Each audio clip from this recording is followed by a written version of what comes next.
So you want to get an FPV, but you don't want to spend every penny to your name and be stuck eating a ramen noodle diet for the next 3 months, because they just don't make bacon-flavored ramen noodles. It would be a nightmare. And you also don't want to spend 100% of your time over the next month doing research to pick all the little bits and pieces you're going to need to get into FPV, only to find out that it's going to add up to way more than you want to spend anyway, and even if you could fit it in your budget, you will have spent way too much time looking at a stupid face like mine, and waiting for things to be in stock at 10 different FPV stores, which are going to take forever to ship it to you anyway. Well, okay, hold on a minute. You could spend that money, or you could do that work, but you could just buy this box of FPV things. Hey everybody, I'm Bacon Ninja, and today we're going to take a look at the BetaFPV Cetus X Ready to Fly Beginner's Kit. This is a pretty cool product, and BetaFPV did send it to me free of charge, although I have not been compensated in any way for my opinion, and all the thoughts in this video are going to be my own, not validated by BetaFPV prior. It's a pretty cool way to start the hobby. A lot of people start the hobby with a kit like this, although there are lots of variations, and most of the kits like this cost more money than this one does. And you don't always get the same quality of stuff in these kind of kits. The alternative is to go hunt and peck and do research and buy every individual component. But there's a problem with that too, because just my radio alone costs more than this kit. Just my goggles alone cost almost twice as much as this kit, and most of the quads on my wall back there cost at least as much, if not 2 to 3 times as much as this kit does. So you could find yourself spending a significant 4-digit number to get into the hobby. Or you could go with something like this. But what are the upsides and what are the downsides of that? And is it going to get you where you want to be in FPV? Because we all want to be that FPV pilot doing the cool flippities and the floppities, but it's a long road to get there. So today we're going to take a look at this kit, and let's start by opening it up. Inside you're going to find a set of goggles, a radio, a quad, and a whole bunch of accessories. Mine also came with a neck strap, which is pretty important. Not everybody uses neck straps, but I do. You might find that you want to use one as well. But the most important thing it came with is this flippin' manual. This manual right here is actually really good. It was a lot better than I expected it to be. Normally when you buy products for FPV, if you're new, you probably haven't done a lot of this yet, you get really badly translated instructions on how to use them. It is almost like a codex you have to use to figure out what these things say sometimes, just because the language barrier where they're created and where they are used is so different. But this one's actually really, really good. And what you're going to want to do is read it. Like, read it twice. You can charge all of the stuff in here with USB-C. It does not come with a wall charger, so I recommend you just bust out some of your phone chargers, plug this stuff in, and read the manual twice while it charges, because it's going to take about an hour for everything to charge up to a level where you can use it. Even the included batteries. It does come with 4 batteries included in the kit and a small little charger, so you literally have everything you need. Drone, goggles, radio, batteries, charger, and some spare parts to get going in this hobby. Now this kit does come in 2 different flavors. It comes in the BetaFPV Cetus flavor, which this is the Cetus X kit, but it's not the one that I have. I have the BetaFlight version, and you might not know what the difference between that is. The Cetus kit that comes with Cetus firmware has position hold and some proprietary firmware by BetaFPV. The BetaFlight, there's a lot of weird sound-alike terms here. The BetaFlight version of this kit uses open source firmware on the same drone, but that also means you're not going to get position hold. But using BetaFlight is kind of one of those skills in FPV that you have to have as a pilot to really hang with it for a long time. So I recommend you get the BetaFlight kit of this if you're going to buy it, just so that down the road, when it's time to do something to the quad or make a setting change, it's not completely foreign to you when you look at BetaFlight for the first time, because you will have had the opportunity to do it on this Cetus X. So this is the BetaFlight kit that I have. There's no position hold. If you're a new pilot, position hold might sound really, really cool to you, and it is. The reason why BetaFPV has the Cetus version of this kit is so that it makes it a little easier for people to just jump in and fly, because it flies more like a Mavic or a traditional drone, where the sticks center and the drone hovers there for you, because it has special sensors. This one does not have that. The BetaFlight version does not have the sensor, does not support that sensor, although it does have some pilot assistance modes that make it a little easier to fly. And I'll show you where all that is here before we're done looking at the kit. Just know that this one is not as easy to fly as the Cetus kit, but it will fly more like what you'll be used to flying whenever you get further in FPV. So I really recommend this particular BetaFlight kit to you. Just know that, but you could go either way. There are the two of them, and they're basically the same price. Taking a look at the quad, this is a 2-inch, meaning 2-inch props whoop that has protectors on the outside for banging into things like your walls. Don't bang into your walls with a quad, or someone in your house is bound to get mad at you. Now this one is a little bit bigger than most. This is a small whoop, about the size that most people buy when they think tiny whoop or they're starting out. This is a 65 millimeter, meaning the props are 65 millimeters, tiny whoop. This is the Cetus X. It's a large boy. It's a biggin. It's been on an all bacon diet for a while. Now, the reason that I'm showing you such a large quad for your first quad is because flying a small whoop like that one that I showed you is actually harder than flying a bigger quad. The power to weight ratio makes a big difference. And yeah, it's going to be easier to learn on something like this. It does mean that the quad is going to have a tendency to want to fly faster, but I'll show you when we go over the feature set here in a second where you can adjust those kinds of things. It is going to be better for you to learn on something with enough thrust to weight ratio where you're not bobbling all the time or finding yourself running into the ground because it doesn't have enough thrust to pull out of you learning on the sticks. So that is why I would go with this one. And it does take 2 batteries instead of 1. Normally a small whoop takes 1 of something like this. This one takes 2. So it has a little more voltage, a little bigger props, a little bigger motors, and a lot more power for you to learn on. Now, as far as features go, this is where you adjust your speed with the adjustable camera tilt, because the quad will be moving forward at whatever your camera tilt is, and it's nice that you have an adjustment for that. Some of the smaller ones and other BetaFPV kits do not have an adjustable camera. They are fixed. This one will let you put it all the way down to go as slow as you can, and then crank it up as you learn more, and you can get more speed and have more fun with it as you crank the camera angle up and find the right place for you. But it's nice that this one includes the option to do it. We have some pretty nice thick ducts that are fairly stiff. I don't see you breaking any of these, and I have crashed it a bunch. And then the 2-inch props, which if I set next to the 65 millimeter right on, you can see how comically large these things look. But yeah, some pretty nice prop protection in there. On the bottom, we have exposed motor wires, which I would like to see tucked up a little bit, and you could totally do. But the nice thing is that we have these plugs here. So if you destroy one of these motors, you just unplug it, plug a new one in, and you're good to go. Now here in the middle, we have a spot so you can slide your battery in. Of course, it takes 2, so it's double the height.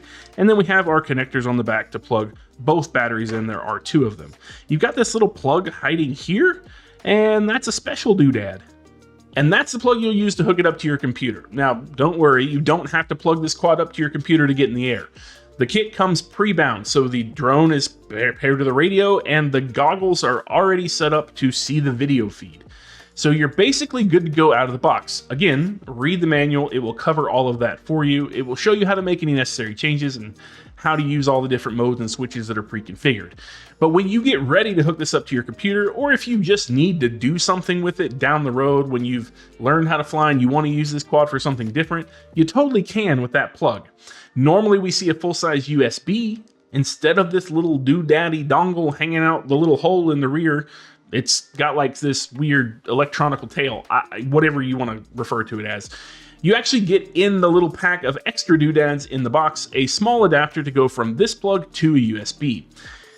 It's pretty nice though, because that means you're not going to rip it off the board. A lot of times USBs on the bottom of these things, and we can see that again on this one, my USB is down here, they take hits and impacts, especially if you're learning. It's good that this is plug based and you can tuck it away, because you're not going to break your USB off and ruin your chances of ever doing anything else with this drone. But we basically covered the drone. I'm going to show you some flight footage of it here. Now, before you run away screaming, saying this looks horrible, this is just the way analog looks on FPV drones. I know it might not be what you were expecting. It's like 1995 television all over again. But this is actually what a lot of people learn on. It's a super low latency analog video feed, and that is what this kit is based around. Again, because it is budget. You have to remember, you're not spending 4 digits here. You're spending in the low $300 range. This kit is $290. So you're gonna get not the best video feed, and the goggles don't represent it the best. And what you're looking at here is me flying in the park, and it's on the built-in DVR or flight recorder, flight video recording in the goggles. So it's not actually as good a quality even as what I can see in the goggles, although it is pretty representative of what you're gonna see. Now you can see me fly the thing. It does obviously fly because it is in the air right now. And you'll notice I probably have done some moves where it looks like it stutters quite a bit. It wiggles in the wobbles. That's because this is a whoop, and whoops tend to do that, and this is a large whoop, and large whoops tend to express that. So it's perfectly normal. Now for you learning, it's fine. You're probably going to do a lot more level flight and just learning how to control the sticks than anything. When you get beyond this and you want to start doing a lot of aerial acrobatics like flipping upside down or doing loop-de-loops and all kinds of other crazy things that you will learn how to do if you stick with it, it's not going to be as good at that because it's a whoop. It just isn't going to be as good at that, so keep that in mind. This is not a product that you keep forever and is the only drone you ever fly for most people. There are some people out there for which that is totally the case, but you may not be one of those people. Just know that you will grow out of most of this kit, and your $300 investment, although you can make the most of it over time, is gonna get replaced at some point. But this is a great drone to learn on because when it flies straight, it actually flies really well, and it can fly really fast if you want it to, and you can get 3 to 5 minutes of battery life out of it without pushing it too hard. I got 3 minutes on almost every flight, and you can see here that it's booking it pretty good in this park. It's not going a million miles an hour, but it's flying really well, and to learn on, it's flying perfectly fine for that. Now you might be thinking, I'm not going to fly in a park, I'm going to fly in my yard. That's totally fine too. The video transmitter in this is 400 milliwatts, so that's plenty to fly in your yard, your backyard, your front yard, a small park. It's also plenty to fly in your house, although there are some interferences with Wi-Fi sometimes. This is me flying in my house. You can see it's a little fast, so I'm just doing some loops here. That could be controlled with lowering the camera angle. I have mine cranked up quite a bit because I'm used to flying with a higher camera angle on bigger quads, and I just wanted to see what it would do. But you totally can fly this thing in your house. Now don't expect to get it out of the box and just be ripping around your house in the same day. It's highly unlikely that you're going to be doing that. You will crash it a million times. And that brings me to the last point. I crashed this thing a lot too. I honestly did. I crashed it into poles. I crashed it into concrete. I even let my 5-year-old son fly it. This is him flying it here, and you can see it's a very controlled flight. Yes, I am helping him keep my fingers on the disarm buttons just in case things go crazy, and I'm watching him the whole time, but he is flying this thing. And when he lands it, it hits the concrete, and we just pick it up and we go again. And little dude can keep flying. It's totally fine. That is why you get something like this to learn on, unless you just feel like spending a whole bunch of money and going for broke right from the start. But if you're looking at this kit, you're probably not that person, and it will hold up. And if it doesn't hold up, BetaFPV support says they'll take care of you on it. More than likely they will, and you can replace a lot of parts on this yourself without needing to solder. Everything is pluggable. The camera is pluggable. The VTX, receiver, and flight controller are all built together, so they're a single unit. The motors are pluggable. The props are swappable. The frame is replaceable even. So don't worry. It's not going to make you learn to solder to repair this if you do wind up having to repair it. I think we've covered the drone pretty well at this point. Let's move on to the radio. That's something we really need to take a look at. And this is the BetaFPV Light Radio 3. You can see it comes with some gimbal protectors here, which is pretty nice. And you can see it in my hands, which are relatively large. There's my thumbs. You can totally use your thumbs on this thing if you're going to be that kind of pilot. Or, like I do, you can actually pinch on it. It is big enough. The gimbals are decently sized. And to give you a comparison of that size, this is the radio I usually fly with. This is a TX16S. This is my hand on that radio. This is a fairly large radio.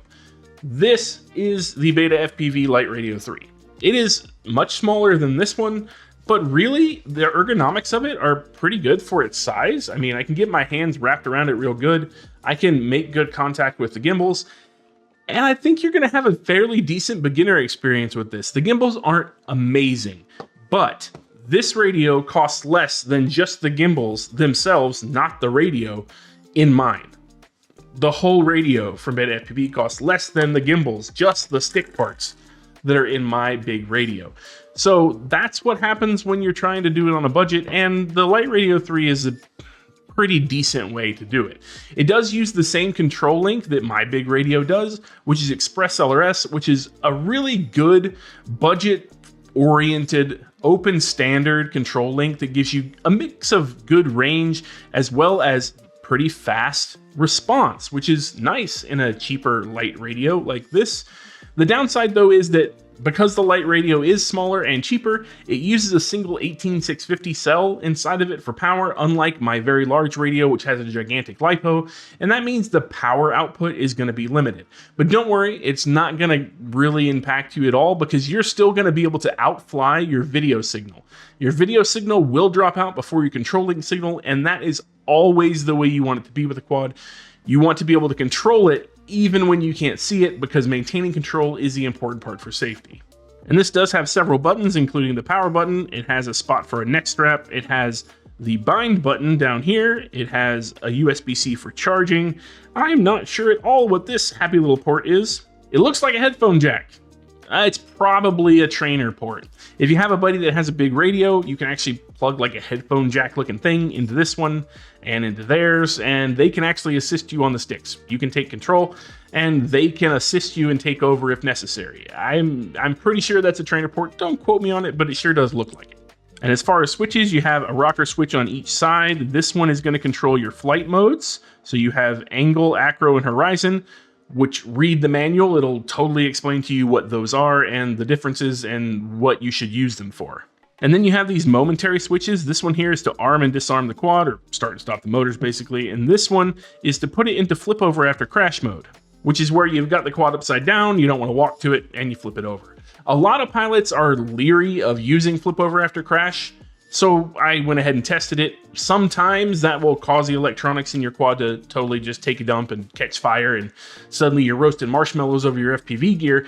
I went ahead and tested it, and I tested it a few times, and this is what that looks like, and it totally handled it. I didn't blow up a motor, I didn't blow up anything on the flight controller as far as power management to the motors, and the radio did it as expected. The mode totally worked just fine, so totally safe for you to use. Just remember, take that with a grain of salt. There are some conditions on which that could cause problems with your quad. So if you can walk to it, walk to it. But it does work if you need it. Get it stuck on a roof or something and you can't really walk to it. That's actually an important thing to have. Now, one thing I will say about the LiteRadio 3. This is running an older version of ExpressLRS than the newer stuff. So you may want to take this radio and get a new quad after you've learned to fly on the Cetus and pair it to a new quad with ExpressLRS, because you can get a lot of quads with it, or you can add it to a lot of quads. This radio is running an older version of ExpressLRS, so it's not going to just directly bind up with a newer quad running a newer version of ExpressLRS. And the downside is, although on almost every other radio, like my TX16S, I can upgrade the ELRS firmware and get it to bind with something new, this one doesn't have that option. This is a separate controlled piece of software from BetaFPV that's not part of the normal open source ExpressLRS project, and it doesn't look like they have ExpressLRS 3 for it. So this can grow with you, but in order for it to grow with you, you're most likely going to have to use this bay in the back, which is a module bay. If you take this little cover off, you can slide a radio module, a transmitter module, into this bay here and expand the functionality. Which means that you can get a relatively cheap ExpressLRS module to go on the back of this thing, even though it has it built in as well. And you can upgrade that module to the latest version of ExpressLRS and then bind it to almost anything. So there you go. If you get an ExpressLRS quad down the road, you totally can use this with it.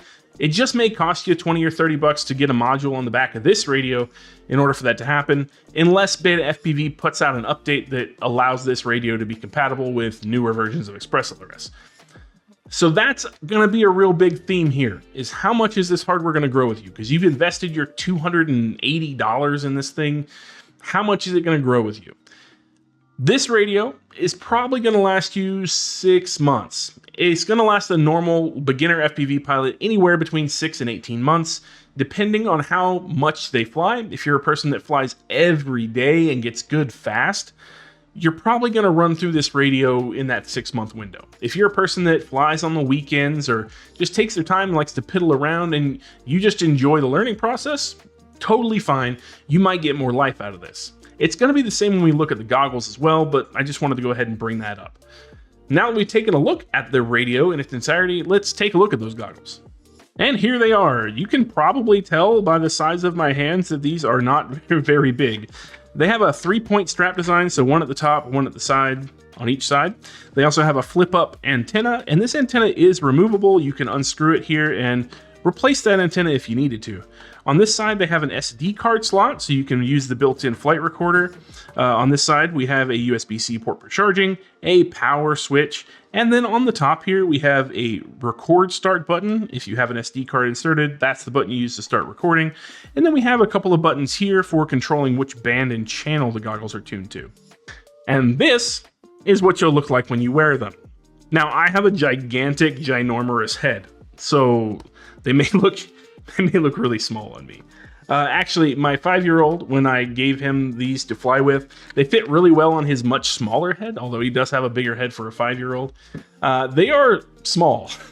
They're small goggles, and they're not high resolution. So you're going to be stuck looking at 1998 television, but that's really what's going to happen in the price point we're looking at here. That's absolutely to be expected.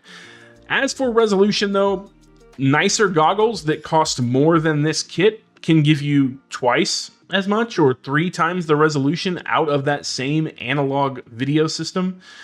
But again, they cost twice as much as this entire kit does. So is that price worth it to you? These are what it's called a box style goggle. You saw them on my face. They are kind of boxy. Inside of them, there's no vision adjustments for something like, glasses wearers or distance from your face. It's a fixed mirror inside that points down to the screen, and that's all you get. But as far as wearing glasses with them, they do have the ability, because of the mirror and the other things in there, to not need your glasses, because it's like looking at something close up. If you are farsighted, you may have a little bit more problems, but I'm nearsighted and I have no problems at all, and I've thrown them on some people that are farsighted and say they're just fine. So the focal distance should be infinity, and it should be okay to do without glasses. You shouldn't have to worry about trying to cram lenses into these itty-bitty little things. As far as strap comfort goes, because it is a 3-point, it's not too bad. It's pretty easy to adjust, even on my very large melon head. And like I pointed out, the removable antenna is pretty great, because a lot of people will do an upgrade to their goggles as a new pilot of just putting a different antenna on. You can see this kind of antenna we have here is just a very basic, it's what's called a dipole antenna.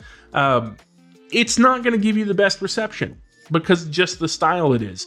A lot of more expensive FPV goggles use omni rotational antennas, rotationally polarized antennas, and you can totally pull this one off and swap it with a better antenna if you see fit to upgrade these goggles. It's kind of the same timeline though. You will run these goggles out in the first 6 months if you're a heavy Intuit learner, or 18 months if you just want to piddle around and have the most fun over the longest amount of time with less flights than someone who runs 10 or 20 flights a day through this just so they can learn fast. Just know you will replace these. If you have a larger face, you may have trouble with it. I'm just going to leave that there. These were really designed for people with smaller faces. They don't hurt my face. They do hurt my nose a tad just because I have a more prominent brow there and a larger head. So it doesn't really fit in the foam very well. And the foam in here is kind of like a cloth with just simple foam backer, but it is Velcro on. So if you had to clean it or remove it, or maybe you sweat profusely and it's gotten super disgusting, yeah, you can totally replace it, which is actually kind of a nice touch. These goggles have quite a bit for beginner goggles. Having a DVR on board that I can record your flight recordings with is really nice, and not all beginner goggles in this budget have that. Although, as you saw earlier in the flight footage, it's not super high quality. It may be a little bit disappointing, but at least it's something you can share with your family and friends if you want, or just dump to a hard drive and look at after you've learned to fly, and you can go back and laugh at yourself. That's what I do with it, and I have a hell of a time laughing at myself back when I had no idea what I was doing. As far as SD cards, you don't need anything super special. I just got the cheapest one I could at Walmart, slapped it in there. An 8 or a 16 gig card is going to do you just fine to record a whole bunch of footage on this thing. So I recommend you don't overspend money on that. that's not really necessary. As far as battery life though, you can expect about an hour to hour and a half. Kind of the same with the radio. I know we didn't cover that a second ago, but an hour to an hour and a half of battery life on this stuff. So definitely throw it on the charger before you go. You can fly a whole lot of packs in an hour and a half with this stuff powered on. And the really nice thing is, since it's USB-C ports, it's a basic standard that a lot of things have. If you have like a USB power bank, you could throw that in your pocket with a USB cord, plug it into your goggles if they start to die. No big deal. You can charge it. I'm glad BetaFPV didn't go with like a micro USB or some other weird thing on here that was going to be a pain. Awesome. Now, along with all this stuff I've already showed you, there's also some other goodies in the bag, like the charger and extra parts. So I'm going to grab those. Now let's start with the charger. This is a 2-port, so you can actually plug 2 of these packs in and charge them at a time. Again, it charges over USB-C, which is really nice. But this one has a cool built-in feature. If you take one of these batteries, you see this test right here, you might not be able to read it. If you plug a pack into the side that says test with nothing else plugged in, it'll give you the cell voltage. So there you go. That's how much voltage is in this cell, which is really nice. Not all little chargers do that. It's really cool they included that in this one because that way, you know, if your cells are new, you've already charged them and they're up at 4.35 volts like they should be if you charge them with this charger, or if they're dead, if they're down by 3.7 volts like mine are here or less. And you know if they're permanently damaged if they're less than 3 volts. You can check all of that with this voltage checker without having to have anything else in your bag. It all just stuffs in the nice pouch and you take it with you everywhere. As far as charging on this, you can put 2 packs on the charger at about 3.5 volts, which is basically dead after a flight, and expect them to be charged up in about 30 minutes, which is not too shabby. So you can charge the 4 included packs in about an hour and be ready to go for 2 flights. You will probably, in the long run, wind up getting a different charger, and this is a special connector on these batteries called a BT 2.0 that not every charger has, but the charger that I use for this is this one here, the iFlight. Whoop Store. You can see it has 6 ports for charging these kinds of batteries. It is more expensive and it does take an external USB-C power brick of a certain wattage and capability, and you'll probably wind up spending like 80 bucks to do this by the time you're done. But once you get past needing just 2 flights to have fun and you want to have like 10 flights and you own more of these batteries, that's probably something you're going to wind up doing. But it is really nice that they included a very simple, very effective charger with a voltage checker in the bag. You also get the 4 batteries, so 2 flights worth. You get a pretty decent USB-C cable, if you don't already have one, to use with all your charging goodies. And then you get this nice bag of stuff. There is a screwdriver in here, a prop remover, the little board to go to USB-C if you want to plug your quad into the computer, some extra props, and some extra screws and things, which is all pretty darn useful. And it all fits right in the bag. So you just take this box with you when you want to go fly, and you've got literally everything you need. And you didn't have to saw an arm or a leg or rip a kidney out of yourself and put it on the black market to purchase it. It's a pretty decent entryway to fly. There are a lot of other kits. Some of these kits cost significantly more. Some of them are just slightly more, but you actually get less for your money in some of those instances using older technologies, not like Express LRS, older radio protocols, older goggle styles, worse controllers with worse gimbals. There's a lot of concessions for budget. And this is actually a really good option if your budget is less than 300 bucks and you want to get in the air. Another reason why this is yet again a great option is the Light Radio 3 is totally capable of plugging into your computer and letting you play simulators. So you can buy this kit, take the radio out, charge the radio up, plug it into your computer, get a simulator, and learn how to fly before you ever actually get the quad and the goggles out and do it for real. So this has everything you need in it to get trained up and to fly your first quad through about your first 6 months and maybe through your first year, a hair more depending on what you do. You will absolutely wind up buying new versions of all of this, though, in your first 2 years. You will buy new goggles, you will buy a new radio, you will buy more quads. You will probably purchase more batteries for this, which you can totally get in packs at BetaFPV store or a lot of other stores. And you probably will have purchased a different charger so that you can charge them more rapidly and more quantity. So just know that this $300 investment is absolutely fine to get you in the door, but you will be turning over 100% of the investment within your first 2 years, if not sooner. And you may have made even more investment in it beyond that. But here's what I'm going to say about that. This kit is great to get into the hobby with, and you may eventually buy a new charger and you may buy more packs. But when you get done with it, the perfect thing to do with this is let someone else experience FPV after you've already learned. You either give them this kit to learn just like you did and help them through the process, or you slap the goggles on their face and let them watch you fly on a different quad that you have that's analog and compare with these. Because everything is built in this quad around an open standard. As long as you get the BetaFlight version of this quad, everything is open source, open standard, and well supported, and has been for lots of time in FPV.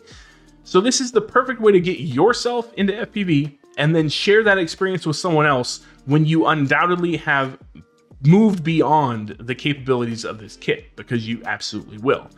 The BetaFPV Cetus X is absolutely a solid starting point for budget-minded beginners. No, it's not going to last you forever. You are going to absolutely 1000% grow out of this kit. No, it is not going to be the best video quality, the best face feel on the goggles, the best ergonomics on the radio, the best gimbals I've ever seen. But it's going to get you all of the necessary checkboxes to get in the air, and it's going to make it very simple to do, especially if you read that great manual that I've been alluding to. You really should read that thing. But this can get you in the hobby, and then it can get somebody else in the hobby, or just have them tag along with you and share the hobby with you. And for $280, that's a pretty good amount of what you're getting in FPV. It's hard to get into FPV for less than a 4-digit number, and sometimes that 4-digit number doesn't start with 1. And this is a rock solid option if you are that budget-minded person that is looking at this. You're not buying a Ferrari, you're buying a Pinto, and as long as nobody crams one into your bumper, it's not going to blow up. Well, we hope it's not going to blow up. What I will say, though, is about FPV hardware, if this is your first purchase, all of these FPV companies are small. That means quality control is minimal most of the time.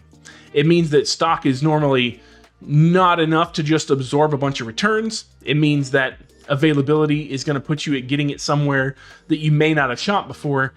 And any of the customer service process you deal with may be different than any other customer service you have dealt with in more mainstream product lines. Just know all of that ahead of time. If you buy this kit, it's totally possible that it never fails and is flawless for you and you never have any problems.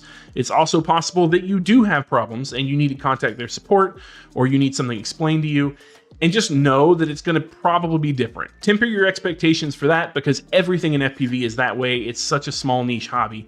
If you haven't been through that before, definitely expect it. But like I said, solid option. If you are a budget-minded beginner, if you like to pinch those pennies and you are sipping on the ramen sauce, this is maybe a thing for you. So go check it out. And leave me a comment below if you are checking it out for yourself. I would love to know about you starting your FPV journey. Let me know how you got here. I would be super interested.